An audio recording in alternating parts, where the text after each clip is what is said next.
안녕하세요. 음악 커뮤니케이터 가치입니다. 오늘부터 2023년에 K-팝과 J-팝의 결산을 해보려고 하는데요. 한국과 일본에서 어떤 음악이 인기 있었는지 살펴보고요. 추가로 제가 관심 있는 포인트를 설명을 하려고 합니다. 오늘은 전체적인 한국과 일본의 성적을 리뷰하기 전에 한국에서 인기 있었던 일본 음악, 그리고 일본에서 인기 있었던 한국 음악을 떼어서 먼저 살펴보려고 하는데요. 일본에서도 케이팝이 역대급으로 전성기를 누렸던 2023년이고, 반대로 한국에서도 역대급으로 일본 음악이 인기 있었던 한 해였다고 생각을 하는데요. 먼저 살펴볼 데이터는 일본의 2022년 12월부터 2023년 11월 말까지의 기록인데요. この番組はカチカチカチカチの提供でお送りします。 일본의 케이팝을 먼저 보려고 하는데요. 일본의 전체 음악 기록을 모아서 미국의 빌보드 차트 100처럼 점수를 계산해서 보여주는 빌보드 재팬의 메인 차트인 종합 차트에서 2023년도에 가장 좋은 성적을 거둔 것은 뉴진스의 디토였어요. 케이팝 중에서 차트를 보면서 얘기를 할게요. 디토는 2023년 일본의 스트리밍 차트에서는 17위를 했는데 종합 차트에서 최종 26위를 기록하면서 일본에서도 대중성으로 가장 인기 있는 케이팝 아이돌이 되었습니다. 그 다음이 BTS의 정국님의 솔로 세븐이 종합 차트에선 29위, 스트리밍 차트 20위를 차지하고 있고요. 종합 차트 31위에는 다시 뉴진스의 OMG가 있고요. 르세라핌의 안티프레자일이 46위를 차지하고 있습니다. 이어서 뉴진스의 하이보이가 68위, 스트레이키즈의 케이스 143이 83위를 차지하고 있고요. 그리고 2020년에 나온 BTS의 다이너마이트가 2023년 일본의 연간 종합 차트 86위에 오르면서 일본에서의 BTS의 인기를 확인할 수 있고요. 르세라핌의 언폴기분이 95위, 스트리밍 차트에서는 83위를 차지한 아이브의 IM이 98위를 차지하면서 일본의 2023년 종합 차트 100 안에는 K-팝이 9곡이 들어가게 되었습니다.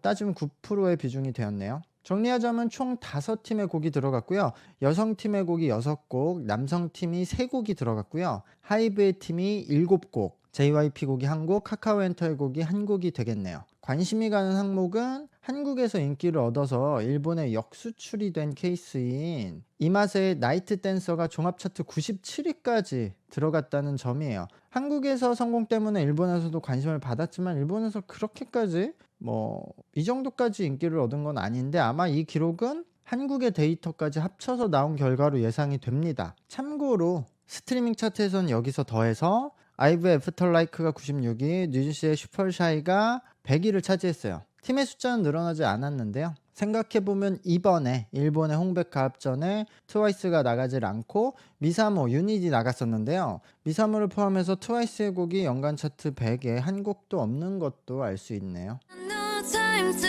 lose. 내 길었던 하루. 이번에는 종합 앨범 차트를 보도록 하겠습니다. 피지컬 앨범 판매가 K-팝 아이돌의 강점이기도 한데요. 싱글보다는 굿즈를 많이 포함하기 때문에 한 명의 팬에게서 많은 개수를 사게 하는 앨범 판매량에서 K-팝 팀들이 전 세계에서 특히 강세를 보이고 있는데요. 그런 결과로 2023년 연간 빌보드 재팬 종합 앨범 차트의 10위 안에 K-팝 팀의 앨범이 무려 6개나 들어갔어요. 현재 3위에 올라 있는 스트레이키즈의 일본 첫 번째 EP 앨범이 108만 9,952장을 판매를 했었고요. 4위에 있는 세븐틴 FML이 99만 1,278장, 5위에도 세븐틴의 일본 베스트 앨범이 72만 장가량 판매가 되었고요. 6위에는 스트레이키즈가 일본 첫 앨범 냈을 때 62만 4천 장 판매량이 나왔고, 7위에 다시 세븐틴이 거의 60만 장 가량을 팔면서 올라와 있어요. 그리고 10위에는 TXT가 들어가면서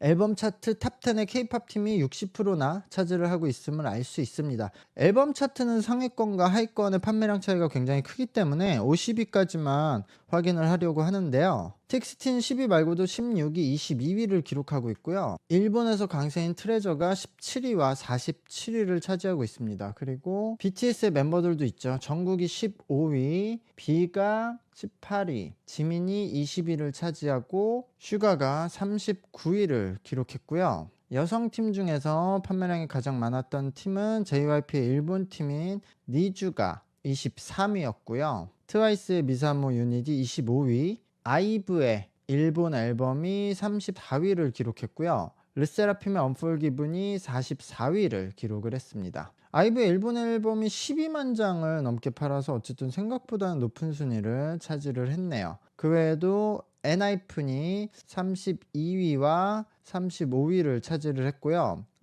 NCT 드림이 36위에 있고 NCT 127이 40위를 기록했고 에이티즈도 지금 8만 장의 판매량으로 42위를 기록했는데요. 또 재미있는 점은 하이브 재팬의 팀인 엔드팀이 일본에서는 생각보다 성적이 안 좋다고 알려져 있지만 작년에 발매한 3개 앨범이 모두 지금 26위, 28위, 그리고 46위에 올라가면서 앨범 판매량은 어쨌든 준수하게 내고 있음을 알 수 있습니다. 또한 CJ의 일본 팀인 INI와 JO1도 지금 보면 13위, 14위에 나란히 있으면서 50위 안에 29개 앨범이 K-POP 팀이 차지를 하면서 일본에서 앨범 판매, 정규 앨범의 판매량에서는 K-POP 팀들이 큰 비중을 차지하고 있음을 알 수 있습니다. 그러나 이거는 해외 팀이라서 정규 앨범 판매가 굿즈 때문에 유독 많은 점을 감안을 해야 되죠. 원래는 정규 앨범은 별로 안 내고 이제 싱글을 많이 내는 경향인데 K-POP 팀들의 싱글은 그냥 한국 버전이 더 많이 나가니까 싱글 차트를 보면은 조금 상황이 달라져요.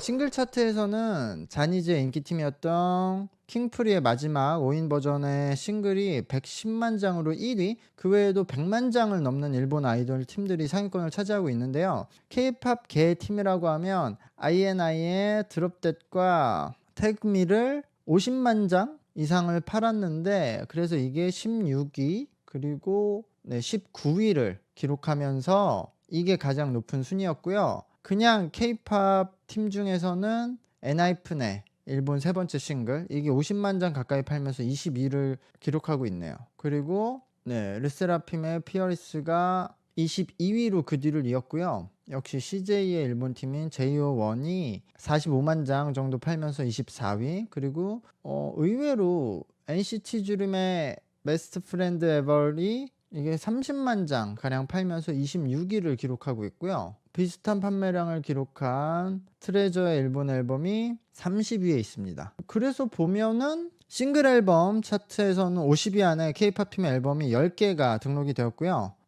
그 외에도 사실은 더 밑까지 보자면 니주 앨범이 43위, 르세라핌 앨범이 49위, 니주가 또 50위에 있는데 좀 더 내려가면 트와이스의 싱글이 55위, 그리고 케플러의 일본 싱글이 69위를 기록을 했습니다. 아무래도 K-POP 팀의 싱글은 일본 발매 버전보다 한국 발매 버전이 일본 팬들에게도 선호되니까 이런 경향을 띠고 있는 것 같아요.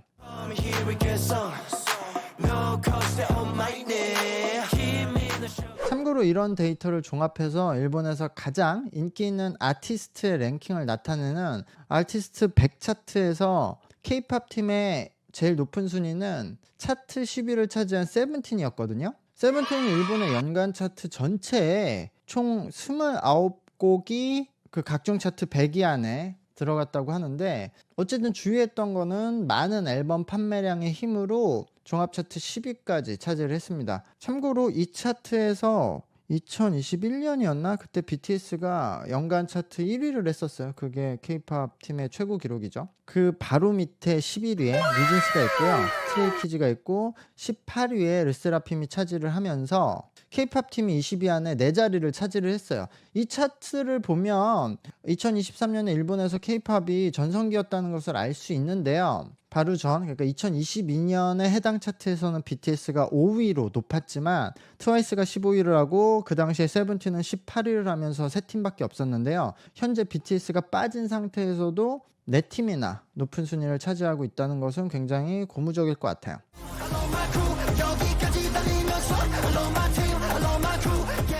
그리고 마지막으로 제가 일본에서 재미있게 본 데이터는 일본의 틱톡 연간 차트였어요. 한국에서도 그렇지만 이젠 틱톡의 BGM이 음악 산업에 큰 영향을 끼치고 있는데요. 일본에서도 2023년도에 가장 인기 있었던 틱톡 음악 랭킹에서 20위 안에 들어간 케이팝이 한 곡이 있는데, 이것도 재밌게 유일하게 악뮤의 럼리였어요. 이 곡이 아타라시 가코, 그러니까 새로운 학교의 리더즈의 오토나 블루보다도 높은 순위를 기록을 했었어요, 작년 일본의 틱톡에서. You know 그러면 한국의 차트에서 일본 음악의 성적을 알아보려고 하는데요. 2023년 J-팝의 시작을 열었던 이마세의 나이트 댄서가 2023년 연간 스트리밍 차트에서 45위를 기록을 했습니다. 이게 그렇게 작년에 한국에서 유행했던 스맨파의 세핑 바로 밑에 있네요. 스트리밍, 유튜브, 틱톡 등에서 고르게 인기를 얻었고요. 다음으로 가면 역시 유아소비의 아이돌이 166위, 그리고 아이명의 사랑을 전하고 싶다던가, 이게 186위를 기록했어요. 연간 차트 100에 오른 곡은 이마세의 한 곡이었지만 한국 차트 역사상 연간 차트 100위 안에 일본 음악이 오른 것 자체가 처음 있는 일이었고요. 또 200위 안에 오른 것도, 200위 안에 올랐었나? 200위 안에 오른 것도 처음이지 않을까? 예전에 레드임프스 노래가 200위 안에 들었었던가, 연간 차트? 뭐 그 정도? 근데 어쨌든 이렇게 200위 안에 3곡이 오른 것도 처음이기 때문에 사실 놀라운 일이고요. 2022년과 비교해서 J-팝의 음원 소비량이 2023년에 한국에서 20배 이상 증가한 것으로 나타났거든요. 그리고 이 순위를 1000위까지 확대를 하면 이후에 요네즈 켄시의 레몬, 그리고 킥백, 그리고 유리의 베텔기우스, 그리고 레드윈프스의 스즈메까지 볼 수가 있습니다. 오늘은 이렇게 한국과 일본에서 서로의 음악이 2023년도에 어떤 성적을 거뒀는지 확인을 해봤는데요. 저도 재밌게 봤는데, 이어서 2023년도에 일본 전체 음악 시장의 기록을 확인을 하고 한국 음악 시장의 기록도 확인을 해보도록 하겠습니다. 영상의 좋아요와 채널 구독 부탁드릴게요. 감사합니다. 안녕.